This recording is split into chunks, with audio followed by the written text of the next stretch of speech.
लोकसभा का मानसून सत्र आज शुरू हुआ। शुरुआत के 20 मिनट में ही विरोध के कारण अव्यवस्था फैली। विपक्ष ने इसे डोनाल्ड ट्रंप के दावा शांति समझौते पर पीएम मोदी से जवाब देने की मांग की। सत्र कई प्रस्तावों के साथ प्रचंड सियासी युद्ध के बीच शुरू हुआ। अर्जुन मोर्चे पर विरोध के बीच संसद में ऑपरेशन सिंदूर और नए टैक्स बिल पर चर्चा तेज। इंडिया ब्लॉक ने बिहार चुनाव सूची संशोधन पर चिंता व्यक्त की। सत्र में राजनीतिक हिंसा और विधायी एजेंडा दोनों पर बहस का माहौल रहेगा। ममता बनर्जी ने टीएमसी कार्यकर्ताओं को संबोधित करते हुए बीजेपी पर वोट रोकने का आरोप लगाया। उन्होंने कहा, द्वि-इंजन सरकार में लोकतंत्र असंवेदनशील हो गया। पश्चिम बंगाल में अगले रैली आयोजन को लेकर कानून व्यवस्था बैठकें तेज हुई।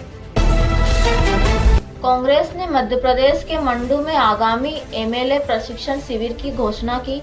खड़गे और राहुल गांधी ऑनलाइन शामिल होंगे। विधायक बनाएंगे संवाद कौशल।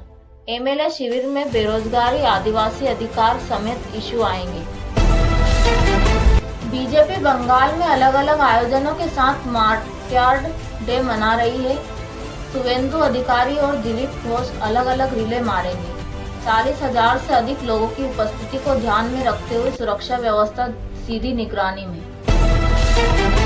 दिल्ली उच्च न्यायालय ने टीएमसी रैली के लिए ट्रैफिक व्यवस्थाओं की स्पष्टता को लेकर टिप्पणी की। कोलकाता पुलिस ने ट्रैफिक जमा कराया। एचसी ने आयोजकों से भीड़ प्रबंधन और सुरक्षा का आश्वासन मांगा। शशि थरूर के बयान पर कांग्रेस में विवाद। इसका असर आज सुबह की ताजा रिपोर्ट में दिखा। ट्रंप चीनी घटनाक्रम, जहाज अग्निकांड और पुतिन के भारत दौरे जैसे विषय भी खबरों में रहे। देश भर में राजनीति और विदेश मामलों का संतुलन बनी हुई है। कांग्रेस अध्यक्ष मल्लिकार्जुन खड़गे ने गठबंधन की मजबूती को लेकर सकारात्मक संकेत दिए। उन्होंने कहा, गठबंधन आगामी विधानसभा चुनावों के लिए तैयार है। 30 जुलाई तक सीटों का बंटवारा तय किया जाएगा। ममता बनर्जी ने राजनीतिक हिंसा के खिलाफ वॉकआउट की तैयारी की बात कही। उन्होंने कहा, मतदाता दबाने का प्रयास लोकतंत्र की हत्या है। टीएमसी कार्यकर्ता जय बंगला के नारे लगाएंगे। मोदी सरकार ने 3AH-64E अपाचे हेलीकॉप्टर की तैनाती पर अंतिम मोहर लगाई। उड़ान कल पाक सीमा के नजदीक हिंडन एयरबेस पर होगी। ये कदम राजनीतिक तौर पर सुरक्षित स्टेटस को मजबूत करेगा। आज सोना 98,220 रुपये प्रति 10 ग्राम और चांदी 1,12,870 प्रति किलोग्राम दर्ज हुई। सोने में हल्की गिरावट जबकि चांदी में स्थिरता बनी रही। विशेषज्ञों ने कहा, अगले सप्ताह तक स्थिरता रहेगी। एसबीआई की रिपोर्ट में संकेत। जुलाई में सीपीआई महंगाई 3-3.2% रिकॉर्ड निचले स्तर पर रहेगी। महंगाई दर वित्त वर्ष 2026 में आरबीआई अनुमान से कम रहेगा।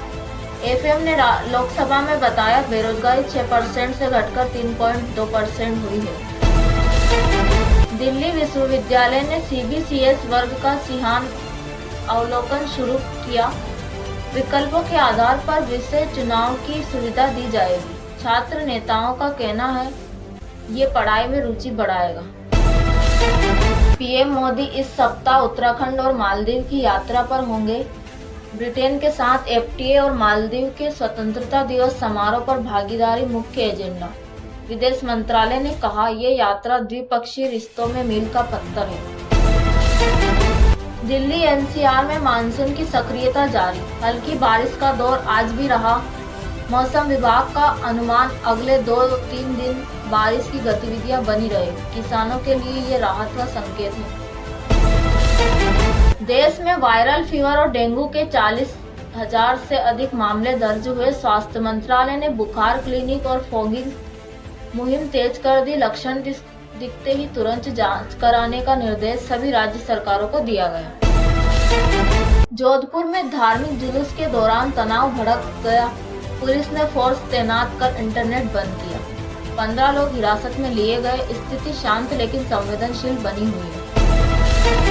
शाहरुख दीपिका की नई फिल्म राहुलियन का टीलर रिलीज हुआ।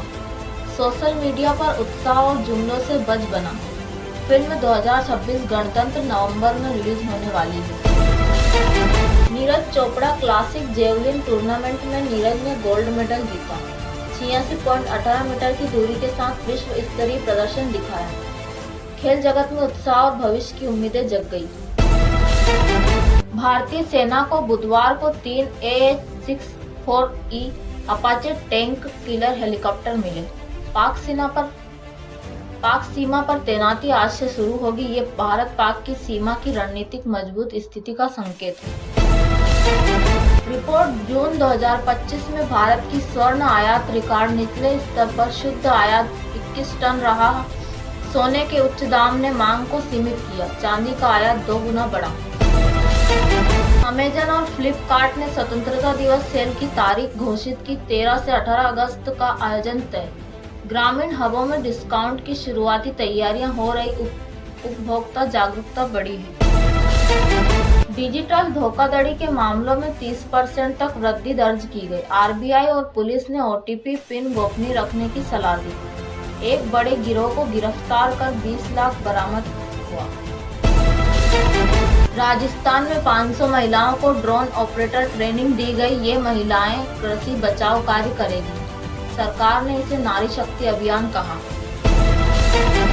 यमुना घाटों की सफाई में 200 टन कचरा निकाला गया। NGO रिक्त सफाई अभियान जारी। प्रशासन ने आने वाले मानसून की तैयारी तेज की। इसरो ने ग्राउंड टेस्ट पूरा किया गगनयान क्रू मॉडल का। 2026 तक मानवयुक्त उड़ान की तैयारी अंतिम चरण में। वैज्ञानिकों ने इसे भारत का महान मिशन बताया। मुंबई मेट्रो लाइन 6 का ट्रायल सफल रहा। गोरगांव मुलुंड मार्ग पर फास्ट कनेक्शन संचालित होगा। प्रच यात्री धक्का मुक्की से राहत पाएंगे। भारत ए टीम ने श्रीलंका ए को T20 सीरीज में 2-1 से हराया। सूर्य कुमार यादव ने 72 रनों की पारी खेली। युवाओं में आत्मविश्वास लौटा। दिल्ली सीएम रेखा गुप्ता ने आज शालीमार बाग से विदाई सत्र की शुरुआत की। उन्होंने शिक्षा और कानून व्यवस्था प्राथमिक थीम बताया। पहली महिला सीएम के रूप में उनका संदेश जन समर्थन को मजबूत करने में मददगार दिखा। काशी विश्वनाथ मंदिर में आज विशेष आरती और सावन सोमवार से ने भारी श्रद्धा भक्ति देखी। हजारों भक्त पहुंचे। प्रशासन ने यातायात नियंत्रण कड़े किए। डंबल भक्ति में वातावरण में पूजा अर्चना का क्रम जारी रहा।